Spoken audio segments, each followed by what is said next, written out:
নমস্কার ভক্তরা, জয় শ্রীকৃষ্ণ, রাধে রাধে। ভক্তরা, মকর সংক্রান্তির দিন তিলের লাড্ডুর এই গোপন প্রতিকারটি চুপচাপ অনুশীলন করুন। তাহলে আপনার এত টাকা হবে যে 7 জন্মের জন্য দারিদ্র্য দূর হবে এবং আপনি টাকা গুনতে গুনতে ক্লান্ত হয়ে পড়বেন। মকর সংক্রান্তির উৎসব কেবল একটি উৎসব নয়, বরং এমন একটি দিন যখন সূর্য দেবতা তার দিক পরিবর্তন করে উত্তরায়ণে প্রবেশ করেন। এই কারণেই শাস্ত্রে বলা হয়েছে যে যেদিন সূর্য দেবতা মকর রাশিতে প্রবেশ করেন সেই দিনটিকে মকর সংক্রান্তি বলা হয়। আমার বাচ্চারা, সেই দিন দেবতাদের দিনও শুরু হয় এবং পরিবেশ থেকে নেতিবাচক শক্তি ধীরে ধীরে দুর্বল হতে শুরু করে। আপনি হয়তো সাম্প্রতিক অতীতে লক্ষ্য করেছেন যে আপনার পরিবারে প্রচুর ঝগড়া, প্রচুর লড়াই, আর্থিক ক্ষতি এবং সম্পর্কের মধ্যে বিবাদ দেখা দিয়েছে।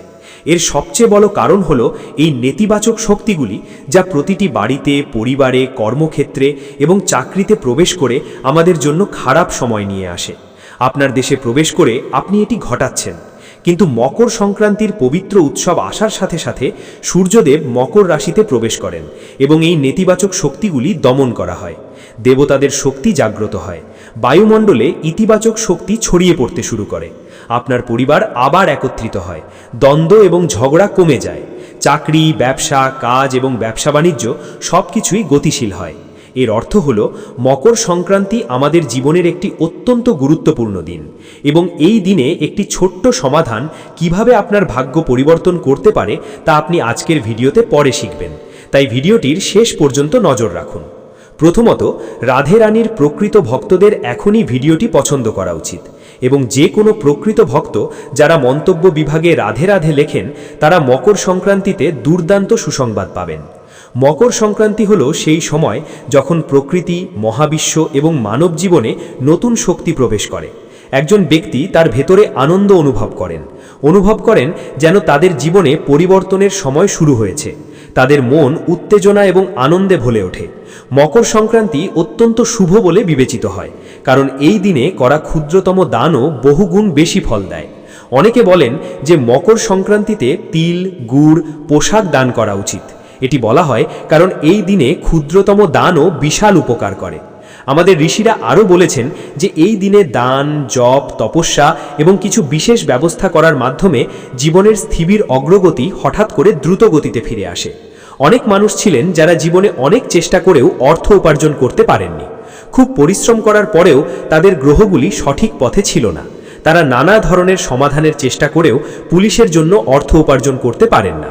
নানা ধরনের বাবাদের কাছে তা দেখান, তবুও আমার সন্তান কাজ সম্পন্ন হয় না। কিন্তু যদি আপনি আজকের ভিডিওটি দেখতে পান তাহলে বুঝতে হবে যে রাধে রানী এই ভিডিওটি আপনার সামনে উপস্থাপন করেছেন, এবং যদি আপনি এটি শুনতে পান তাহলে বুঝতে হবে যে ভগবান শ্রীকৃষ্ণের ইচ্ছা যে আপনি এই ভিডিওটি শুনতে পান। পবিত্র মকর সংক্রান্তির উৎসব নিকটবর্তী। যদি আপনি এর আগে এই ভিডিওটি পেয়ে থাকেন তাহলে এটি আপনার জন্য শুভ লক্ষণ। আপনি ভাগ্যবান, আপনার ভাগ্যের সময় নিকটবর্তী। এই ভিডিওটি শেষ পর্যন্ত দেখুন। আমি আপনাকে বলবো যে আপনার ভাগ্য বদলে যাবে। আপনার কাজ অনেক দিন ধরে আটকে আছে, আপনি কাঁদতে থাকেন, রাতে আপনার শান্তির ঘুম হয় না, তোমার ব্যথা এখন চলে যাবে। ঈশ্বর তোমার ডাক শুনেছেন। আজ এই ভিডিওটি তোমার সামনে এসেছে। এর অর্থ হলো তোমার কিছু অসমাপ্ত কাজ সম্পন্ন হতে চলেছে। অগ্রগতি তোমার দরজায় কড়া নাড়তে চলেছে। অর্থের ঝর্ণা আসতে চলেছে। কিন্তু তোমাকে এই গোপন প্রতিকারটি খুব মনোযোগ সহকারে শুনতে হবে। শতাব্দীর পর শতাব্দী ধরে মকর সংক্রান্তিতে তিল দান করার বিশেষ তাৎপর্য ভারতে রয়েছে। এই দিনটি কেবল খাওয়া দাওয়া নয়, বরং তোমার ভাগ্যকে নতুন দিক নির্দেশনা দেওয়ারও। কিন্তু সবচেয়ে গুরুত্বপূর্ণ বিষয় হলো খুব কম লোকই জানে যে মকর সংক্রান্তিরও একটি গভীর রহস্য রয়েছে। সেই রহস্য হলো যে আমরা যদি এই দিনে একটি ছোট্ট গোপন প্রতিকারও করি, যা নিচে বর্ণনা করা হবে, তবে এর প্রভাব এতটাই গভীর যে এটি একটি খুব ছোট কাজ, যার অর্থ আপনার কোনো অর্থ বা প্রচেষ্টা ব্যয় হবে না। কিন্তু আপনি এই প্রতিকারটি করেছেন এবং আপনি এটি গোপনে করেছেন, অর্থাৎ কাউকে না বলে। অনেকের অভ্যাস আছে যে তারা গোয়াল ঘরে গিয়ে গরুদের খাওয়ান এবং তারপর 10 জনকে এটি সম্পর্কে বলেন। যদি তারা একটি ছোট্ট প্রতিকার করেন তাহলে তারা 10টি জায়গায় এটি সম্পর্কে বলেন। তাই আপনার এটি করা উচিত নয়। এই মকর সংক্রান্তির আচারটি গোপনে পালন করতে হবে, মনে রাখবেন। এই কারণেই শাস্ত্রে লেখা আছে মকর সংক্রান্তিতে কিছু বিশেষ প্রতিকার রয়েছে যা নীরবে পালন করলে দারিদ্র্য এবং আর্থিক সমস্যা স্থায়ীভাবে দূর হতে পারে। এটি সবচেয়ে গুরুত্বপূর্ণ বিষয়। তারপর কল্পনা করুন যে কেউ গভীরভাবে ঋণে জর্জরিত। ঋণ মানসিক চাপের কারণ হতে পারে। যখন ঋণ তাদের ওপর ভারী হয়ে যায়, তখন তারা রাতে ঘুমাতে পারে না, তারা শান্তিতে থাকতে পারে না, এবং তারা ক্রমাগত বিভিন্ন ভয়ঙ্কর জিনিস দ্বারা ভীত থাকে। জীবন প্রায়শই অনেক বাধার সম্মুখীন হয়। যখন তারা কিছু করার চেষ্টা করে, তখন হঠাৎ করেই তা থেমে যায়। একটি সমস্যা দেখা দেয়, একটি বাধা দেখা দেয়, এবং কাজটি সম্পন্ন করা যায় না, যার ফলে তাদের মনে হয় যেন তারা ভাগ্যহীন। কিন্তু এখন শক্তির উৎস সূর্যদেবতা মকর সংক্রান্তিতে মকর রাশিতে প্রবেশ করবেন। মকর সংক্রান্তিতে মকর রাশিতে প্রবেশ করার সাথে সাথেই আপনার জীবন সম্পদ বৃদ্ধি, শৃঙ্খলা বৃদ্ধি এবং স্থিতিশীলতা বৃদ্ধি পাবে। মনে রাখবেন, তিলের বীজ ব্যবহার করে একটি প্রতিকার এই গুণকে উন্নত করবে। আপনার ভাগ্য পরিবর্তন হতে বেশি সময় লাগবে না, কারণ ইতিবাচক শক্তিগুলি জাগ্রত হতে চলেছে। নেতিবাচক শক্তির যুগ শেষ হতে চলেছে। আমাদের জীবনে এক সোনালী সময় আসতে চলেছে, যা তুমি কল্পনাও করতে পারোনি। এই কারণেই আমার প্রিয়, এই দিনটি করা হয়েছিল। হৃদয় সম্পর্কিত এই প্রতিকারটি সরাসরি লক্ষ্মী উপাদানকে জাগিয়ে তোলে। যে ব্যক্তি এই প্রতিকারটি করেন, তিনি ধনসম্পদ লাভ করেন। তারা সর্বক্ষেত্রে সমৃদ্ধ হন। তাদের কখনো অর্থের অভাব হয় না। তারা জীবনের প্রতিটি ক্ষেত্রে সাফল্য এবং অগ্রগতি অর্জন করেন। এখন তিলের বীজের কথা বলতে গেলে আপনি হয়তো শুনেছেন যে মকর সংক্রান্তিতে তিলের তাৎপর্য রয়েছে। তিল কোনো সাধারণ খাদ্য নয়। প্রায়শই আমরা এই জিনিসগুলির পিছনের তাৎপর্য বুঝতে ব্যর্থ হই, যার ফলে প্রতিকারের কার্যকারিতা অসম্পূর্ণ থেকে যায়। আমাদের শাস্ত্রে তিল বীজকে পূর্বপুরুষের দেবতা, লক্ষ্মীতন্ত্র এবং শনির প্রভাবের সাথে যুক্ত করা হয়েছে। বলা হয় যে তিলের বীজ দারিদ্র্য অশোষণ এবং সমৃদ্ধি বৃদ্ধি করার ক্ষমতা রাখে। তিল বীজ যদিও আপাতদৃষ্টিতে একটি ক্ষুদ্র খাদ্য, এতটাই অলৌকিক যে আপনি অবাক হবেন। তিল খাওয়া, তিল দান করা এবং তিলের লাড্ডু খাওয়ার মকর সংক্রান্তিতে বিশেষ তাৎপর্য রয়েছে। এর কারণ হল তিল উষ্ণ প্রকৃতির এবং সূর্যের শক্তি শোষণ করার ক্ষমতা রাখে। গুড়ের সাথে মিশ্রিত করলে তিল কেবল একটি মিষ্টি খাবারের চেয়েও বেশি কিছু হয়ে ওঠে, বরং সম্পদ রক্ষাকারী একটি তাবিজও হয়ে ওঠে। আর তুমিও অবাক হবে কিভাবে তিল ও গুড়ের এই সহজ প্রতিকার তোমার ভাগ্য পরিবর্তন করতে পারে। খুব মনোযোগ দিয়ে শোনো। তিলের লাড্ডুরও একটি আধ্যাত্মিক রহস্য আছে, যা তুমি হয়তো আজ আগে জানতে না। কিন্তু আমার বাচ্চারা, তুমিও এটা জেনে অবাক হবে, তিলের লাড্ডুতে 3টি উপাদানই থাকে: তিল, গুড় এবং আগুন। কারণ গুড় এবং তিল একসাথে মিশ্রিত করা হয়, তারপর সেগুলো আগুনের ওপর রান্না করা হয়। 3টি উপাদানই একত্রিত হয়। তিলের বীজ পৃথিবীর প্রতীক, গুড় মিষ্টতার প্রতীক, এটি লক্ষ্মীর প্রতীক, আর আগুন রূপান্তরের শক্তির প্রতীক।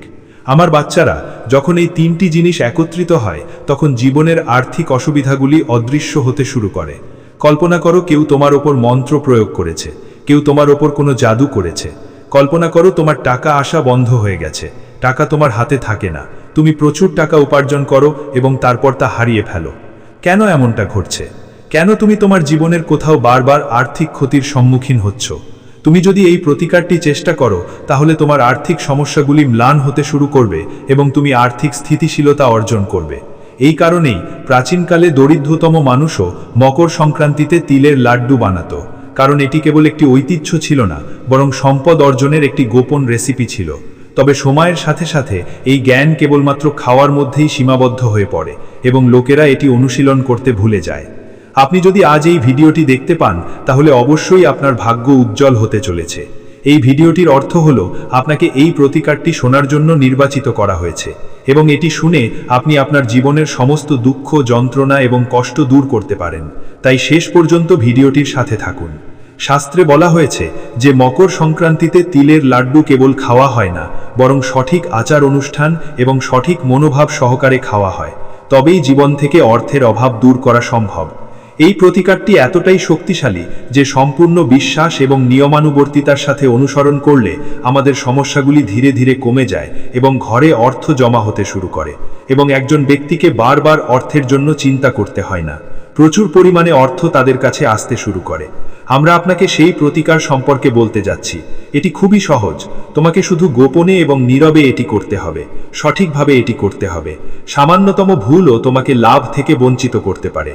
যদি তুমি এই প্রতিকারটি সাবধানে বাস্তবায়ন করো, তাহলে তুমি এত টাকা পাবে যে তুমি 7 জীবন ধরে দারিদ্র্য সহ্য করতে পারবে। তোমার পূর্বপুরুষরা তোমার উপর সন্তুষ্ট হবেন। এই প্রতিকারটি অবশ্যই করা উচিত। এটি করো এবং তুমি এর দ্বারা উপকৃত হবে, তুমি ধনী হয়ে উঠবে। মকর সংক্রান্তিতে যদি নীরবে এটি করো তাহলে তোমার জীবনে অর্থের অভাব সম্পূর্ণরূপে দূর হবে। এই প্রতিকারটি খুবই সহজ মনে হলেও এর শক্তি অসাধারণ। এটিকে হালকাভাবে নেওয়ার ভুল করো না, কাউকে বলার ভুল করো না। যদি তুমি এটি সম্পর্কে জানতে পারো তাহলে তোমার ভাগ্য বদলে যাবে। লোক দেখানোর জন্য সকলের কাছে উচ্চস্বরে ঘোষণা করার ভুল করো না। মনে রাখবেন, মকর সংক্রান্তিতে আমাদের প্রথম যে নিয়মটি অনুসরণ করতে হবে তা হলো কারো প্রতি রাগ, ঈর্ষা বা ঘৃণা পোষণ করা থেকে বিরত থাকা। কারণ কেবল একজন পাপহীন ব্যক্তি যার হৃদয় পবিত্র এবং কারো প্রতি কোনো খারাপ অনুভূতি নেই, সে এই প্রতিকার থেকে উপকৃত হবে। তোমাকেও তোমার মনকে পবিত্র করতে হবে। এরপরে ঘরে তৈরি তিলের লাড্ডু থেকে 5টি তিলের লাড্ডু আলাদা করো। একটি বিষয় নিশ্চিত, মকর সংক্রান্তিতে অথবা হয়তো মকর সংক্রান্তির দিনেও আপনার বাড়িতে তিলের লাড্ডু তৈরি হয়েছে। আপনি নিশ্চয়ই বাজার থেকে তিলের লাড্ডু কিনেছেন। এখন এই তিলের লাড্ডু কেনার পর আমাদের অবশ্যই 5টি আলাদা করতে হবে। এই 5টি লাড্ডু একটি পরিষ্কার কাপড়ে রাখুন এবং একটি বান্ডিলে বেঁধে মনের মধ্যে তোমার জীবনের আর্থিক অসুবিধাগুলি মনে করো। আমি চাই কাজটি থেমে থাকুক, আমি চাই কাজটি সম্পন্ন হোক, আমি চাই আমার জীবনে এত টাকা থাকুক। তোমার এই জীবনের আর্থিক সমস্যাটি মনে রেখো, কিন্তু কাউকে না বলে এটি মনে রেখো। এই প্রক্রিয়াটি সম্পূর্ণ গোপনীয় হতে চলেছে এবং আমাদের এই সম্পর্কে কাউকে বলা উচিত নয়। আমার সন্তান, এরপরে তুমি অবশ্যই এই লাড্ডুগুলির মধ্যে একটি মাতা গরুকে খাওয়াবে। দ্বিতীয় লাড্ডুটি এমনভাবে একজন অভাবী ব্যক্তিকে খাওয়াবে যাতে কেউ তোমাকে দেখতে না পায়, বিশেষ করে কোনো পরিচিত ব্যক্তিকে। তারপর দ্বিতীয় লাড্ডুটি একজন অভাবী ব্যক্তিকে চুপচাপ এবং কোনো লোক দেখানো ছাড়া খাওয়াবে। তৃতীয় লাড্ডুটি মন্দিরে রাখো। তোমাকে অবশ্যই চতুর্থ লাড্ডুটি নিতে হবে এবং পঞ্চম লাড্ডুটি তোমার বাড়ির সিন্দুকের মধ্যে রাখবে, যেখানে তুমি তোমার টাকা রাখবে। এই প্রক্রিয়াটি সহজ মনে হলেও, যেমন তোমার বাড়ি থেকে 5টি লাড্ডু নিয়ে আলাদাভাবে রাখা, কিন্তু এর পেছনে একটি গভীর অর্থ রয়েছে। মনোযোগ দিয়ে শোনো। এটি করার মাধ্যমে আপনি ব্রাহ্মণকে একটি বার্তা দেন যে আপনি সম্পদকে সম্মান করেন। আপনি জানেন কিভাবে এটি ভাগ করে নিতে হয় এবং কিভাবে এটি পরিচালনা করতে হয়। এই সংকেত লক্ষ্মীকে আকর্ষণ করে। এই সংকেত আপনাকে মহাবিশ্বের চোখে মহান করে তোলে। মনোযোগ দিয়ে শোনো। আমি আরেকটি সমাধান শেয়ার করতে যাচ্ছি যা খুব কম লোকই জানে, কিন্তু আপনি সেই কয়েকজনের মধ্যে একজন যারা এই সমাধানটি শুনবেন। এই সমাধানটি শুনে আপনিও মকর সংক্রান্তির রাতে আপনার ভাগ্য পরিবর্তন করতে পারেন। এই সমাধানটি রাতে করতে হবে। এটি করে আপনি মহান উচ্চতা অর্জন করতে পারেন। সুখায় করে আপনি আপনার জীবনকে সুন্দর করে তুলতে পারেন। এই সমাধানটি করে আপনার ভাগ্য পরিবর্তন হতে পারে। মকর সংক্রান্তির রাতে সাবধানে এই প্রতিকারটি করুন। আপনার হাতে একটি তিলের লাড্ডু নিন এবং ঈশ্বরের কাছে প্রার্থনা করুন, যেমন এই তিলের লাড্ডু মিষ্টি, তেমনি আমার জীবনে অর্থের প্রবাহ মিষ্টি এবং স্থির হোক। আমার বাচ্চারা, তারপর লাড্ডুটি 3 টুকরো করে ঘরের 3টি ভিন্ন কোণে রাখুন। পরের দিন সকালে গাছের গোড়ায় এগুলো রাখুন। আপনার বাড়ির কাছের যে কোনো গাছের গোড়ায় এগুলো রাখুন। এই প্রতিকারটি ধীরে ধীরে আপনার আর্থিক নেতিবাচকতা দূর করবে। ধরুন আপনি বাড়িতে আর্থিক সমস্যার সম্মুখীন হচ্ছেন, ধরুন আপনি কাজ করতে পারছেন না, বারবার ক্ষতির সম্মুখীন হচ্ছেন। এখন গুরুজি একটি চূড়ান্ত প্রতিকার শেয়ার করতে যাচ্ছেন। আমার বাচ্চারা, এটি একটি অত্যন্ত কার্যকরী প্রতিকার। যদি আপনি এখনও পর্যন্ত ভিডিওটি দেখে থাকেন তাহলে চূড়ান্ত প্রতিকারটি অবশ্যই শুনুন, অন্যথায় আপনি 2টি প্রতিকারের সুবিধা পেতে পারবেন না। কারণ আসলে মকর সংক্রান্তিতে তিলের লাড্ডু তৈরি করার সময় আমাদের মনে রাখা উচিত যে লাড্ডু তৈরি করার সময় সেগুলি খাওয়ার কোনো ইচ্ছা থাকা উচিত নয়। আমাদের এই অনুভূতি থাকা উচিত যে এই লাড্ডুগুলি ঈশ্বরের জন্য তৈরি করা হচ্ছে। প্রথমত মনে রাখবেন যে আমি এই লাড্ডুগুলি আমার অহংকার মেটানোর জন্য নয়, বরং আমার ভাগ্য উন্নত করার জন্য তৈরি করছি। আমি এগুলি আমার ঈশ্বরের জন্য তৈরি করছি। এটি করার মাধ্যমে একজন ব্যক্তির জীবনে সম্পদ থাকে। অর্থ অহংকারী ব্যক্তির কাছে থাকে না। যখন একজন ব্যক্তির হৃদয় পবিত্র থাকে এবং সে ঈশ্বরের উপর নির্ভরশীল থাকে, তখনই কেবল অর্থ তার জীবনের সাথে থাকতে পারে। অনেক সমস্যা আছে, কিন্তু মকর সংক্রান্তিতে এই সহজ প্রতিকারটি অনুশীলন করে আমরা আত্মবিশ্বাসের সাথে বলতে পারি যে দারিদ্র্য কখনোই আপনার জীবনের অংশ হবে না। টাকা আসবে, থাকবে এবং বৃদ্ধি পাবে। একমাত্র শর্ত হলো আপনাকে এটি চুপচাপ অনুশীলন করতে হবে। অনেকেই এটি গোপনে অনুশীলন করে না, কিন্তু তারা এর বিশাল প্রদর্শন করে এবং তারা এর সুফল পেতে ব্যর্থ হয়। মকর সংক্রান্তিতে আরেকটি সুপরিচিত এবং বিখ্যাত প্রতিকার অত্যন্ত উপকারী। আমরা এই প্রতিকারটি শেষে শেয়ার করছি, কারণ আমরা জানি খুব কম লোকই এই ভিডিওটি দেখবে, এবং যারা দেখবে তারা অবশ্যই জীবনে কিছু অর্জন করতে চায়। কারণ তাদের কোনো কিছুর প্রতি আবেগ আছে এবং তারা কোনো সুযোগ হাতছাড়া করতে চায় না। যারা শেষ পর্যন্ত ভিডিওটির সাথে ছিলেন তাদের কাছে আমরা এই গোপন প্রতিকারটি শেয়ার করতে চাই, যা গোপন সম্পদ লক্ষ্মী প্রতিকার নামে পরিচিত। আপনি যদি মকর সংক্রান্তিতে এই গোপন সম্পদ লক্ষ্মী প্রতিকারটি অনুশীলন করেন তাহলে সুফল পাবেন, অনেক টাকা উপার্জন করবেন এবং আপনার সমস্ত ঝামেলা দূর হবে। আপনাকে কি করতে হবে? আপনাকে বাড়ি থেকে একটি তিল এবং গুড়ের লাড্ডু নিতে হবে। একটু বড় একটা বেছে নিন। যদি লাড্ডুগুলো খুব ছোট হয় তাহলে 2 বা 3টি লাড্ডু একত্রিত করে বড় একটা তৈরি করুন এবং ভিতরে 1 টাকার একটি মুদ্রা লুকিয়ে রাখুন। এর অর্থ হলো আপনাকে একটি বড় লাড্ডু নিতে হবে, ভিতরে মুদ্রা লুকিয়ে রাখতে হবে এবং মন্দিরে গিয়ে ঈশ্বরের পায়ের কাছে রাখতে হবে। এটি একটি দুর্দান্ত গোপন সম্পদ লক্ষ্মী প্রতিকার। আপনাকে এই প্রতিকারটি গোপনে করতে হবে। এটিকে গোপন সম্পদ লক্ষ্মী প্রতিকার বলা হয়। কেবল গোপনে করলেই এটি সুফল পাবে। যদি আপনি সবাইকে বলেন যে আপনি এর ভিতরে একটি মুদ্রা রেখেছেন বা মন্দিরে এটি নিবেদন করতে যাচ্ছেন, তাহলে আপনার কোনো লাভ হবে না। যদি আপনি আপনার পরিবারের সদস্যদেরও এই বিষয়ে না বলেন তাহলেও দ্রুত এবং তাৎক্ষণিকভাবে উপকার হবে। তবে যদি আপনি দোল মারেন তাহলে এটি কাজ করবে না। মকর সংক্রান্তিতে এই তিলের লাড্ডু প্রতিকার অনেকের ভাগ্য বদলে দিয়েছে। আপনি যদি এটি নিজে করেন তাহলে অবশ্যই উপকৃত হবেন। আজকের বিশেষ ভিডিওটি যদি আপনি উপভোগ করেন তাহলে লাইক করতে ভুলবেন না। এছাড়াও পরম সত্য চ্যানেলটি সাবস্ক্রাইব করুন এবং বেল আইকনটি টিপুন। সকল দর্শকদের জন্য রাধে রাধে।